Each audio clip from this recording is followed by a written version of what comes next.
मैं आदर्श गिरी आप लोगों का बहुत बहुत स्वागत करता हूं आपके हमारे अपने यूट्यूब चैनल करियर वे में। सबसे पहले आप चैनल को सब्सक्राइब कर लीजिए और बेल आइकन को प्रेस कर दीजिए ताकि आपको प्रॉपर नोटिफिकेशन मिलती रहे और आपकी कोई भी क्लास मिस ना हो। बहुत ही जल्द ब्लड रिलेशन की मैराथन आने वाली है सूरज सर की। ब्लड रिलेशन की मैराथन जो पूरा प्रीवियस ईयर कराएंगे सर, ताकि आपकी ये क्लास बिल्कुल ना छूटे। और ब्लड रिलेशन रेलवे के हर एग्ज़ाम में कम से कम 2 से 3 आते हैं, तो आप खुद समझ सकते हैं कि इसका इम्पोर्टेंस क्या है। चलिए अब हम अपना स्टार्ट करते हैं। जो हमारा पार्ट है ऑप्टिक्स हम पढ़ रहे थे, ऑप्टिक्स का ये पार्ट 3 है। ये 2 पार्ट हम पहले ही कवर कर चुके हैं। ये जो पार्ट है लेंस और मिरर बेस्ड क्वेश्चंस हैं और ये सबके लिए है। वैसे तो एसएससी के प्रीवियस ईयर, एसएससी के, रेलवे के सारे प्रीवियस ईयर हैं, तो आप लोग इसमें फोकस करिएगा और आंसर देने की कोशिश करिएगा। देखिएगा किसका कितना सही होता है। चलिए स्टार्ट करते हैं बिना किसी देरी के। यहाँ पे पहला क्वेश्चन आपके स्क्रीन पे दिख रहा होगा, आप आंसर देने की कोशिश करिए। एक उत्तल लेंस को जब पानी में डुबाया जाता है तब उसकी क्षमता होती है, क्या होती है? अगर एक उत्तल लेंस को पानी में डुबाया जाएगा तो उसकी क्षमता क्या होगी, यही पूछ रहा। ऑप्शन ए बढ़ जाती है, ऑप्शन बी घट जाती है, ऑप्शन सी समान रहती है, ऑप्शन डी इनमें से कोई नहीं। तो जो यहाँ पे सही आंसर है आपका वो है ऑप्शन ए, बढ़ जाती है। जब किसी उत्तल लेंस को जब पानी में डुबाया जाता है तो उसकी क्षमता बढ़ जाती है। चलिए आगे बढ़ते हैं। देखिए आपका अगला क्वेश्चन आपके स्क्रीन पे दिख रहा होगा। एक साधारण माइक्रोस्कोप किससे बना होता है? जो एक साधारण माइक्रोस्कोप होता है वो किससे बना होता है? ऑप्शन ए एक लघु फोकस वाला उत्तल लेंस से, ऑप्शन बी एक लंबे फोकस वाला उत्तल लेंस से, ऑप्शन सी एक लघु फोकस वाला अवतल लेंस से, ऑप्शन डी एक लंबे फोकस वाला अवतल लेंस से। यहाँ पे जो आपका सही आंसर होगा वो होगा उत्तल लेंस। सबसे पहली बात कि जो साधारण माइक्रोस्कोप में यूज होता है वो होता है उत्तल लेंस। तो 2 उत्तल लेंस दिया हुआ है, तो कौन सा जो लघु फोकस वाला होता है वो उत्तल लेंस। ऑप्शन ए यहाँ पे आपका सही है। आगे बढ़े। देखिए आपका अगला क्वेश्चन आपके स्क्रीन पे दिख रहा होगा, आंसर देने की कोशिश करिए। एक अवतल लेंस हमेशा कैसी छवि बनाता है? एक जो अवतल लेंस होता है हमेशा कैसा इमेज बनाता है? ऑप्शन ए वास्तविक और सीधा, सीधी लिखा हुआ कोई दिक्कत नहीं है।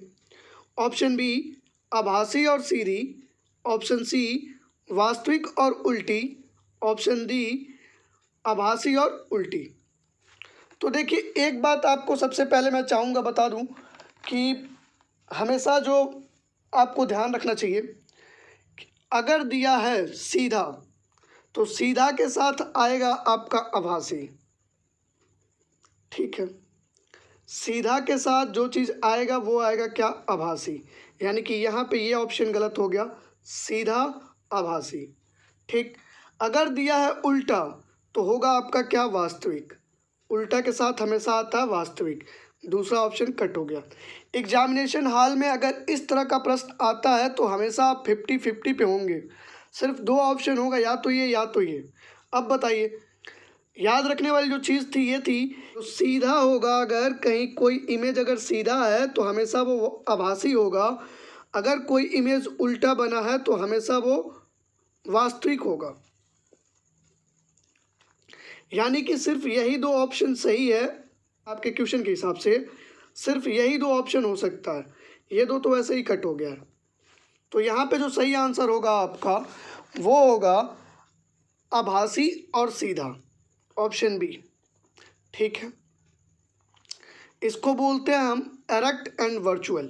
आगे बढ़ते हैं बिना किसी देरी के। मुझे उम्मीद है कि आपको समझ में आया होगा। अगर समझ में आया है तो सबसे पहले जाइए और शेयर कराइए वीडियो को। देखिए क्वेश्चन कह रहा है समतल दर्पण की फोकस लंबाई यानी कि फोकस दूरी क्या होती है? ऑप्शन ए अनंत पर होती है, ऑप्शन बी शून्य होती है, ऑप्शन सी नकारात्मक होती है, ऑप्शन डी इनमें से कोई नहीं। तो जो समतल दर्पण है उसको बोलते हैं प्लेन मिरर, दर्पण को मिरर बोलते हैं। तो उसकी फोकस दूरी जो होती है वो होती है अनंत पे। क्लियर है? आगे बढ़िए, अगला क्वेश्चन देखिए। निम्न में से कौन सा लेंस निकट दृष्टि दोष को कम करने के लिए उपयोग किया जाता है? निकट दृष्टि दोष को कम करने के लिए कौन सा लेंस उपयोग किया जाता है, यही पूछा जा रहा है। ऑप्शन ए उत्तल लेंस, ऑप्शन बी अवतल लेंस, ऑप्शन सी बेलनाकार लेंस, ऑप्शन डी इनमें से कोई नहीं। तो जो यहाँ पे क्वेश्चन है निकट दृष्टि दोष, आप आंसर दीजिए, तब तक कुछ बातें मैं आपको बता दूं जो जानना बहुत ज़रूरी है। यूपी का जब भी एग्ज़ाम होता है तो निकट दृष्टि दोष नहीं लिख के देता है, वो सीधे लिख देता है मायोपिया। मायोपिया इंग्लिश का नाम है, याद रखिएगा। ठीक, निकट दृष्टि दोष में निकट की चीज़ें दिखाई देती हैं, दूर की नहीं दिखाई देती हैं, जिसको ठीक करने के लिए कॉनकेव लेंस का यूज होता है। कॉनकेव लेंस यानी कि अवतल लेंस, ऑप्शन बी यहाँ पे सही है आपका। उम्मीद करता हूँ कि आपको 3 पॉइंट यहाँ से क्लियर हुए होंगे। आगे बढ़िए। शेविंग के लिए कौन सा दर्पण उपयोग होता है? शेविंग के लिए जो आप दाढ़ी बनाते हैं उसके लिए कौन सा दर्पण उपयोग होता है? ऑप्शन देखिए, ऑप्शन ए अवतल दर्पण, ऑप्शन बी समतल दर्पण, ऑप्शन सी उत्तल दर्पण, ऑप्शन डी इनमें से कोई नहीं। तो जो यहाँ पे आपका सही आंसर होगा वो होगा अवतल दर्पण। आगे बढ़ते हैं, और एक बात ध्यान रखिए, अगर अवतल दर्पण नहीं दिया होता तो आपका आंसर सही हो जाता समतल दर्पण, प्लेन मिरर। आगे बढ़ते हैं आपके अगले क्वेश्चन की तरफ। आपका अगला क्वेश्चन जो है स्क्रीन पर दिख रहा होगा, आंसर दीजिए। कह रहा है एक हवा का बुलबुला पानी में किस तरह कार्य करता है? जो एक हवा का बुलबुला होता है पानी में किस तरह कार्य करता है? उत्तल दर्पण की भांति या उत्तल लेंस की भांति, ऑप्शन सी अवतल दर्पण की भांति, ऑप्शन डी उत्तल अवतल लेंस की भांति। तो यहाँ पे सही आंसर देने की कोशिश करिए आप लोग।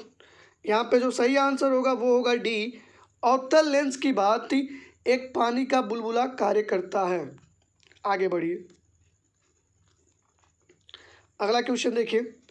एक दंत चिकित्सक के दर्पण में क्या होता है? जो एक दांत का डॉक्टर होता है उसका जो दर्पण होता है वो किसका होता है, कौन सा होता है? बेलनाकार दर्पण होता है या समतल दर्पण होता है या उत्तल दर्पण होता है या अवतल दर्पण होता है? तो यहाँ पे जो डेंटिस्ट होता है उसका जो वो दर्पण यूज़ करता है वो करता है आपका कॉनकेव मिरर यानी कि अवतल दर्पण। ऑप्शन डी यहाँ पे सही है। आगे बढ़ते हैं, अगला क्वेश्चन। दीर्घ दृष्टि दोष के अपनयन में किसका उपयोग किया जाता है? दीर्घ का मतलब होता है दूर और अपनयन का मतलब यहाँ पे है कम करने से। तो दूर दृष्टि दोष को कम करने के लिए कौन सा ऑप्शन में से इनमें से कौन सा उपयोग किया जाता है? आप देखिए ज़रा। ऑप्शन ए अवतल लेंस, ऑप्शन बी उत्तल दर्पण, ऑप्शन सी उत्तल लेंस, ऑप्शन डी अवतल दर्पण। तो देखिए दर्पण का यूज़ तो नहीं होगा, हमेशा लेंस का उपयोग होता है। किसी भी दोष को दूर करने के लिए हमेशा लेंस का उपयोग होता है। तो दूर दृष्टि दोष को दूर करने के लिए कॉन्वेक्स लेंस यानी कि उत्तल लेंस का उपयोग होता है। ऑप्शन सी सही है यहाँ पे। आगे देखिए अगला क्वेश्चन। ट्यूब में श्वेत प्रकाश कैसे उत्पन्न होता है? घर में जो ट्यूब लाइट लगी होती है उसमें वाइट प्रकाश कैसे आता है, वाइट लाइट? ऑप्शन ए तांबा तार के गर्म होने से, ऑप्शन बी फिलामेंट के गर्म होने से, ऑप्शन सी परमाणुओं में त्वरण बढ़ने से, ऑप्शन डी अणु के हिलने से। तो जो यहाँ पे आपका सही आंसर है वो है ऑप्शन बी फिलामेंट के गर्म होने से ट्यूब में श्वेत प्रकाश उत्पन्न होते हैं। आगे बढ़िए, अगला क्वेश्चन, और ये मोस्ट इम्पॉर्टेंट है सभी एग्ज़ाम के लिए। जो है क्वेश्चन ये आपका बहुत सारे एग्ज़ामों में पूछे हुए हैं, कंबाइन एग्ज़ाम, जैसे कि कंबाइन एग्ज़ाम एसएससी के बाद रेलवे, यूपीपी, यूपीएसआई, इन सब एग्ज़ामों में पूछा हुआ है। अब इनको ज़रा ध्यान से देखिए। जब कोई वस्तु दो समांतर दर्पण के बीच में रखी जाती है तो बने हुए प्रतिबिंबों की संख्या क्या होगी? 2 होगी, 3 होगी, 4 होगी या अनंत होगी? और ये मोस्ट रिपीटेड क्वेश्चन है, तो याद रखिएगा ऑप्शन डी अनंत होगी। आगे बढ़ते हैं, अगला क्वेश्चन देखिए। अगला क्वेश्चन, रेटिना पर निर्मित प्रतिबिंब कैसा होगा? वस्तु के बराबर लेकिन उल्टा, वस्तु से छोटा लेकिन सीधा, वस्तु से छोटा लेकिन उल्टा, equal to object but straight, वस्तु के बराबर लेकिन सीधा। ऑप्शन सी यहाँ पे आपका करेक्ट आंसर है। आगे बढ़ते हैं, सबसे कम, अगला क्वेश्चन आपका, सबसे कम तरंग दैर्घ्य वाला प्रकाश कौन है? तरंग दैर्घ्य का मतलब होता है वेवलेंथ। सबसे कम वेवलेंथ किसका होता है, जरा आप बताइए? रेड का होता है यानी कि लाल का, येलो यानी कि पीला का होता है, ऑप्शन सी ब्लू यानी कि नीला का होता है, ऑप्शन डी बैगनी का होता है। तो जो सबसे कम वेवलेंथ यानी कि तरंग दैर्घ्य होता है वो होता है बैगनी का, और जो सबसे अधिक तरंग दैर्घ्य होता है वो होता है लाल का। दोनों याद रखिएगा, सबसे कम बैगनी और सबसे अधिक लाल, अधिक लाल। आगे बढ़िए, अगला क्वेश्चन देखिए। निम्न में से कौन सा रंग इंद्रधनुष के मध्य में देखा जाता है? इंद्रधनुष यानी कि रेनबो के बीच में कौन सा कलर होता है? ऑप्शन ए ब्लू यानी नीला, option B green, option C red, option D yellow. तो जो रेनबो के बीच में कलर होता है वो होता है ग्रीन। ऑप्शन बी यहाँ पे आपका बिल्कुल सही उत्तर है, और उम्मीद करता हूँ कि आपको वीडियो पसंद आ रही होगी, तो एक बार शेयर कराइए।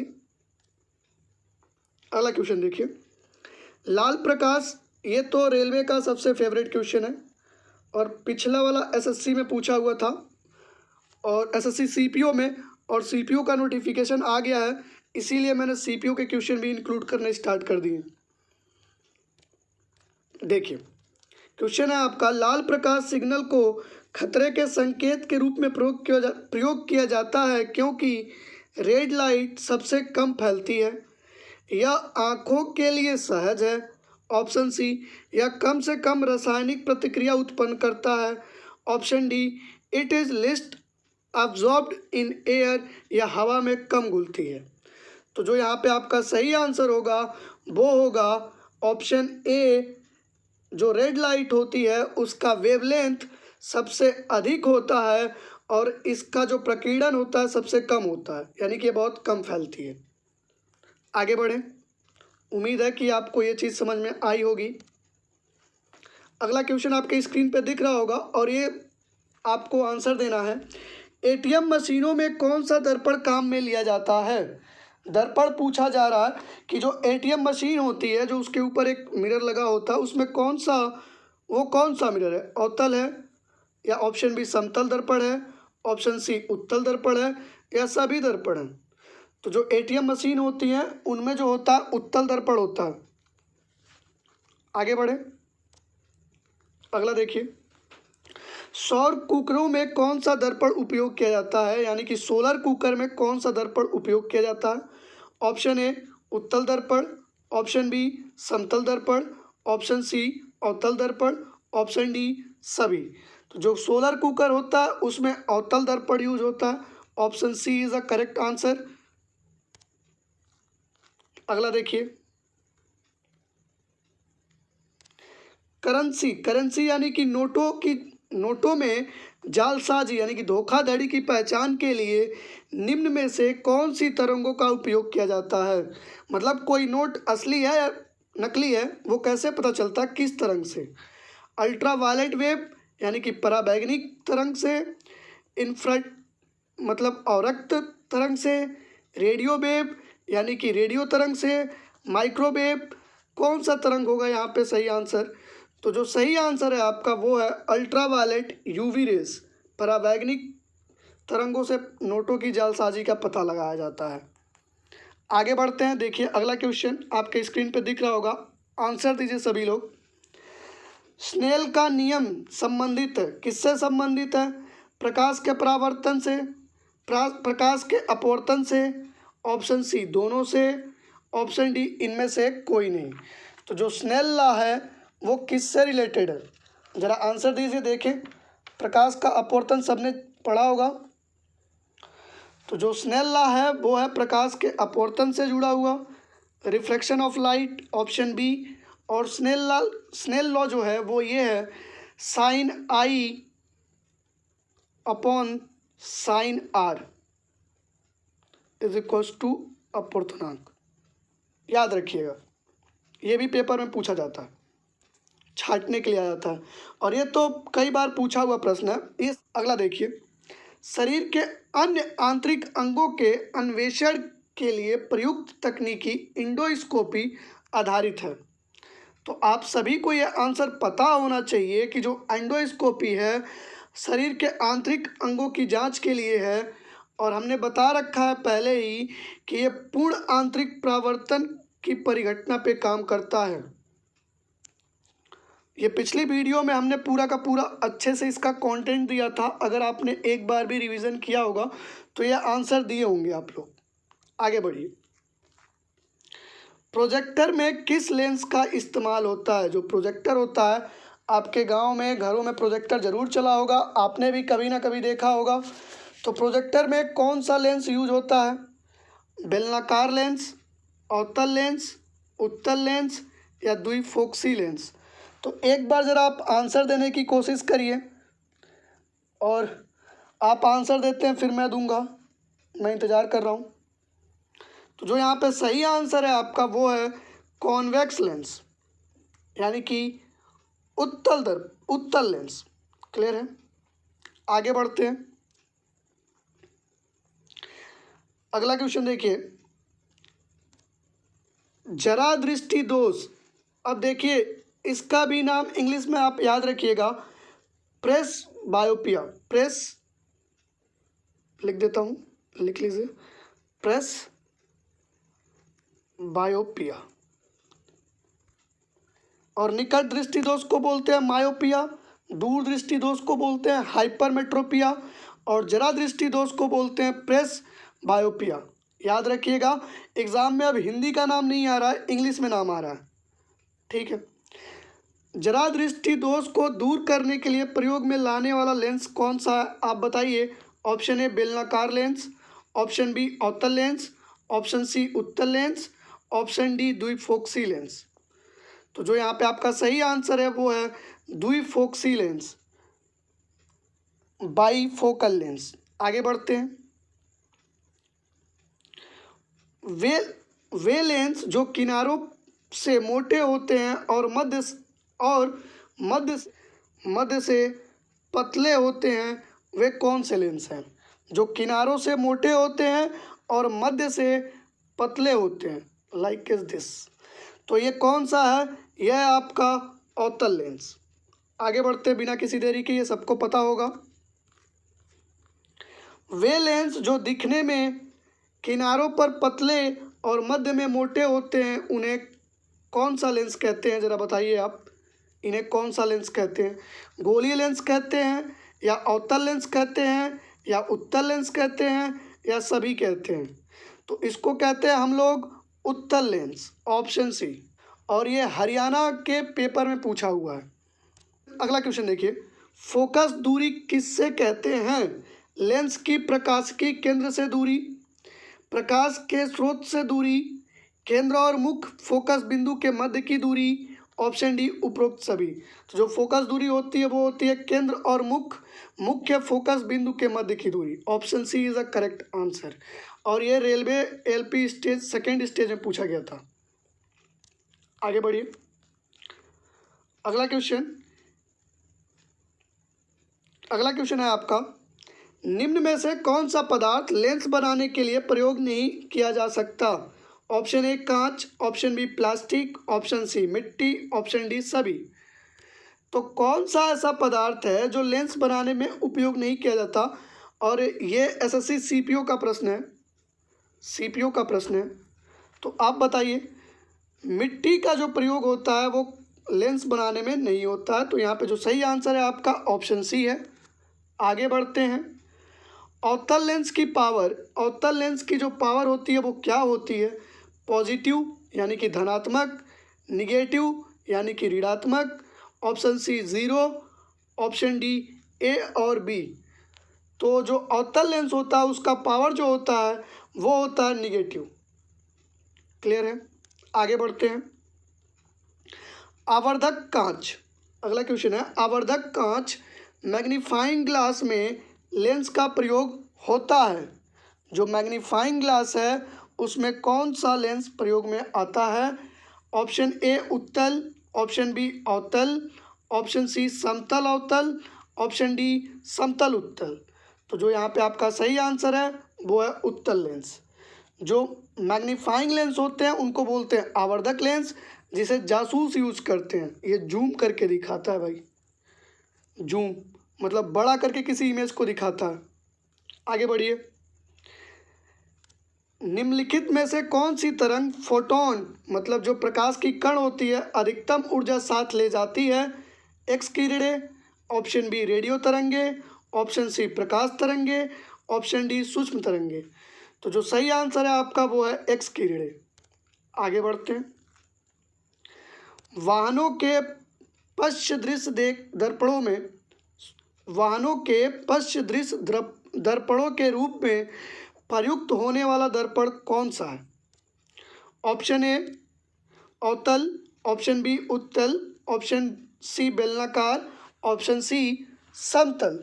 तो जो वाहन के पश्च दृश्य वाले होते हैं वो कौन से होते हैं, मतलब साइड मिरर कौन से हैं? बताइए ज़रा आप लोग। जो गाड़ी देखे होंगे आप लोग, जो साइड मिरर में यूज होता है वो कौन सा दर्पण होता है? वो होता है आपका उत्तल दर्पण। ऑप्शन बी यहाँ पे सही है बिल्कुल। आगे बढ़िए। कैमरा के द्वारा प्रतिबिंब बनता है, जो आप फोटो कैमरा देखे होंगे उसके द्वारा प्रतिबिंब कैसा बनता है? ऑप्शन ए वास्तविक व सीधा, ऑप्शन बी काल्पनिक व सीधा, ऑप्शन सी वास्तविक और उल्टा, ऑप्शन डी काल्पनिक व उल्टा। तो जो कैमरे के द्वारा प्रतिबिंब बनता है वो बनता है वास्तविक और उल्टा। ऑप्शन सी यहाँ पे सही है आपका। आगे बढ़ते हैं। कैलिडोस्कोप निम्न में से कौन सी घटना अंतर्निहित होती है? मतलब कैलिडोस्कोप किस पे काम करता है? अपवर्तन पे, परावर्तन पे, पूर्णांतिक परावर्तन पे या विवर्तन पे? तो जो कैलिडोस्कोप होती है वो परावर्तन पे कार्य करती है और ये रेलवे ग्रुप डी का पूछा हुआ प्रश्न है। आगे बढ़ते हैं। अगला क्वेश्चन, नगर पालिका की लाइटों में कौन सा दर्पण उपयोग किया जाता है? स्ट्रीट लाइट होती हैं उनमें कौन सा दर्पण होता है? यानी कि जो सड़कों पे लैंप लगे होते हैं उनमें कौन सा दर्पण होता है? ऑप्शन ए अवतल दर्पण, ऑप्शन बी उत्तल दर्पण, ऑप्शन सी समतल दर्पण, ऑप्शन डी गोली दर्पण। तो जो यहाँ पे सही आंसर है आपका वो है उत्तल दर्पण। उम्मीद है कि आपको समझ में आ रहा होगा। चलिए आगे बढ़ते हैं। अगला क्वेश्चन देखिए, माइक्रोस्कोप के लेंस किस प्रकार के होते हैं? तो जो माइक्रोस्कोप का लेंस होता है वो होता है उत्तल, लेकिन कहीं भी ऑप्शन में उत्तल नहीं दिया है। तो जो यहाँ पे आपका सही आंसर होगा वो होगा अंतोदर। जो माइक्रोस्कोप होता है उसमें अंतोदर लेंस होता है। आगे बढ़िए। अगला क्वेश्चन देखिए, मनुष्य नेत्र जो ह्यूमन आई है में वस्तु का प्रतिबिंब बनता है। जो मानव की आंख होती है उस पर प्रतिबिंब कैसा बनता है?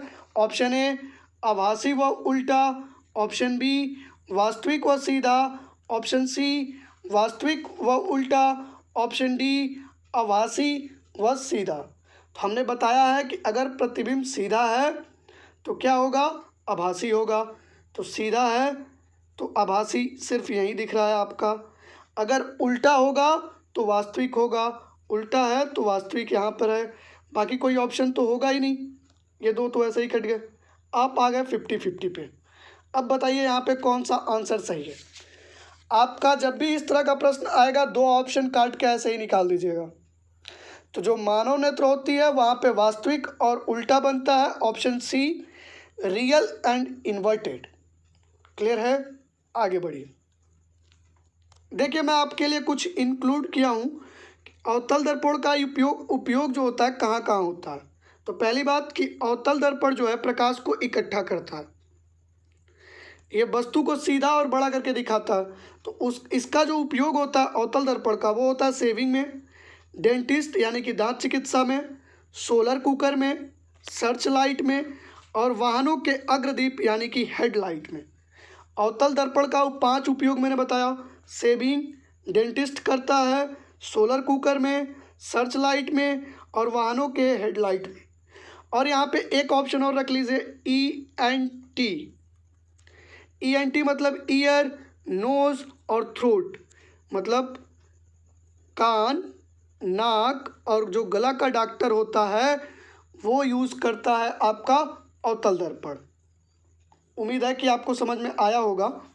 आगे बढ़िए, अगला देखिए, अगला आपके लिए क्या रखा गया है। अगला जो है आपका वो है उत्तल दर्पण के उपयोग कहाँ कहाँ होते हैं। उत्तल दर्पण का जो उपयोग होता है सबसे बड़ा और SSC का और रेलवे का सबसे फेवरेट ATM में, और ये भी आपका सबसे बहुत मोस्ट इम्पॉर्टेंट है। उत्तल दर्पण का उपयोग ATM में, वाहनों के साइड मिरर में, जो साइड मिरर होते हैं छोटे से, रोड लाइट में, सड़कों के लैंप में, तीखे मोड़ जो होते हैं जो ऐसे एकदम शार्प मोड़ होते हैं वहाँ पे, और मेट्रो स्टेशन पे आपका और उत्तल दर्पण का उपयोग होता है। ये प्रकाश को फैलाता है, ये प्रकाश को क्या करता है, फैलाता है। ठीक है, उम्मीद करता हूँ कि आपको ये वीडियो पूरी की पूरी आप देखे होंगे और आपको वीडियो पसंद आई होगी। अगर आपको वीडियो पसंद आई है तो एक लाइक शेयर ज़रूर करें और शेयर करें अपने दोस्तों के साथ, और कमेंट करके बताएं कि अब लाइट के बाद आपको कौन सा टॉपिक पढ़ना है। ठीक है, हमने लगभग आपको 80 to 100 क्वेश्चन कराए हैं लाइट के।